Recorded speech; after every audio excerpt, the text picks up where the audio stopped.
Hey guys, it's me Anaïs, and today we're going to be making flowering tea, which is a very interesting tea indeed. So the best way to deal with this tea, we come in these little packages and see it's a little dense ball of tea. And the best way to do it is to get a little glass teapot so that you can see the tea expanding and flowering out. And it's just a very beautiful tea. So first things first, you have to open the tea, of course. You know, I'm very weak. I'm gonna get scissors.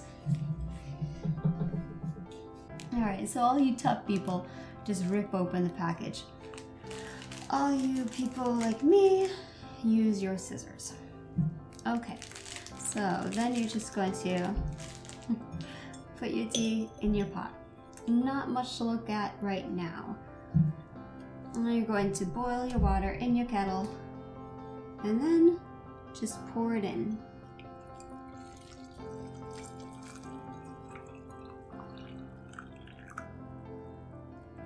A little more. Okay, so the tea is going to start flowering soon. It's just going to expand. We have to wait for about 4 minutes for this to happen.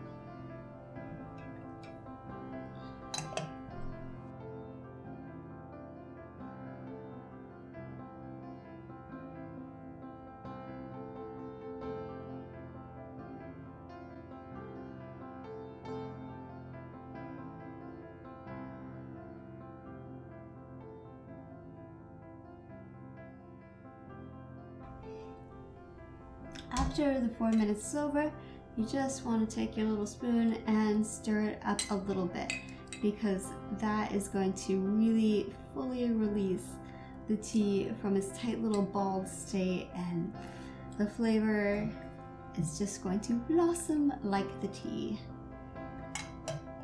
There we go. Let's show you this beautiful tea.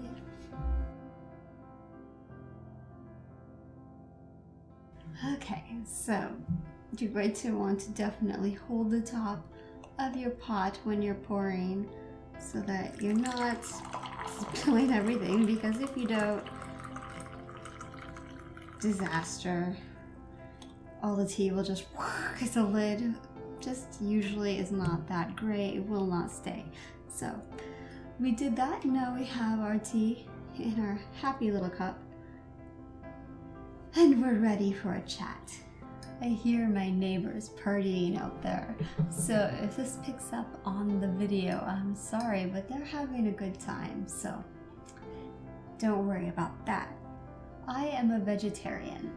I am often asked, well, how did you decide to be a vegetarian? Really, like, I'll be buying fake meat, for example, at the grocery store, and the cashier will say, oh, I was thinking about becoming a vegetarian. How did you decide? I didn't decide. I have always been a vegetarian because that's how I was raised.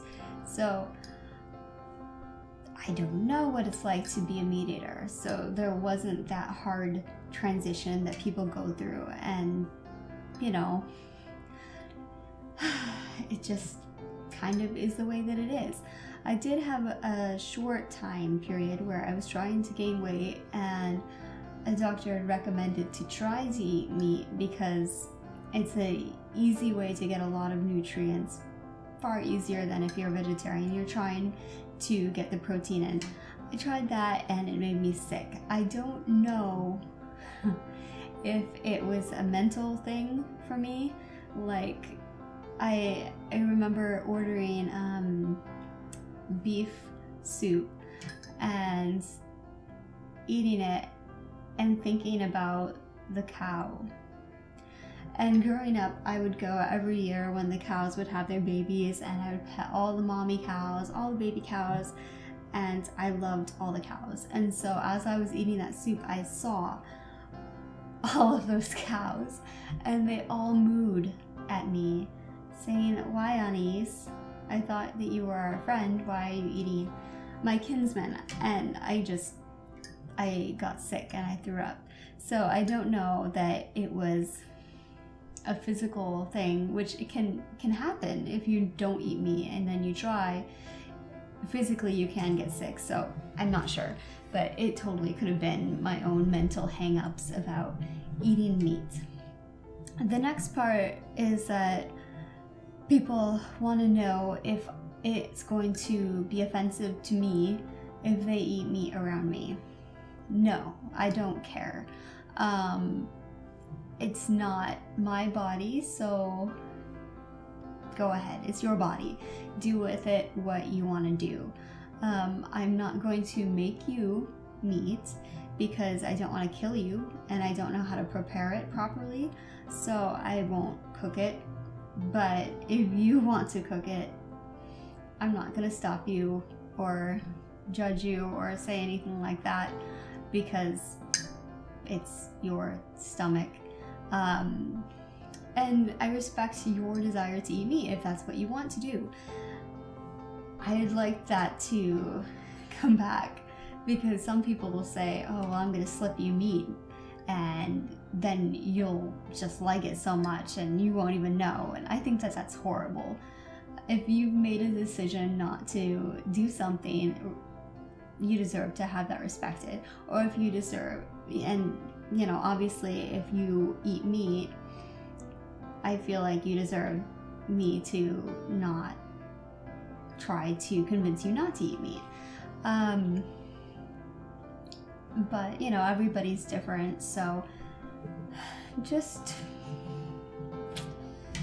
do what you can, you know?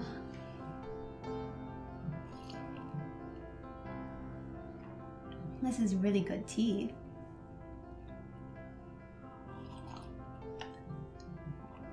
So part of the reason I think maybe it was a mental hang-up, in my case, perhaps, is that there was a time that I was going to a Thai restaurant and ordering yellow curry. I love Thai food. It is so good, and I love curry. And anyhow, I always ordered the yellow curry and it was amazing. It was so good. And then one day, after having ate it for months and months and months, I found out there was fish in the curry, and it broke my heart.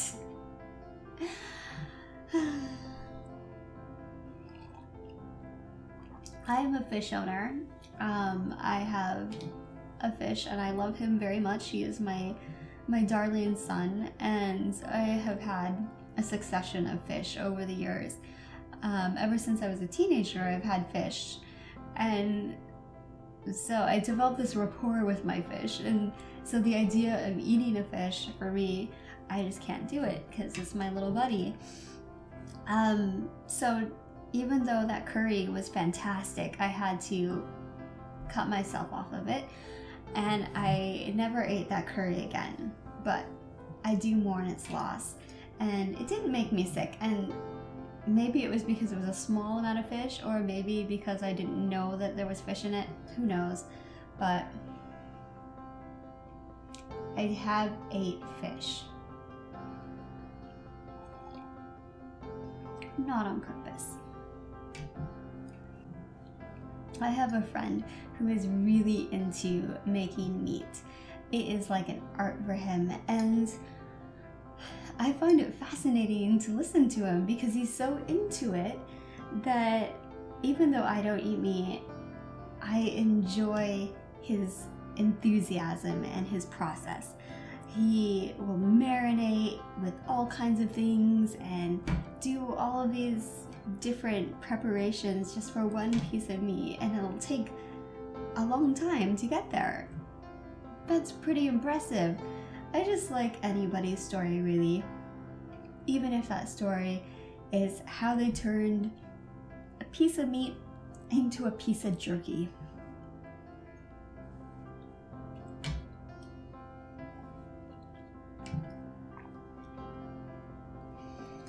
Alright guys, well, I'm gonna finish my tea. It is really, really good. I highly recommend you try out blossoming tea, and I hope that you have tea too.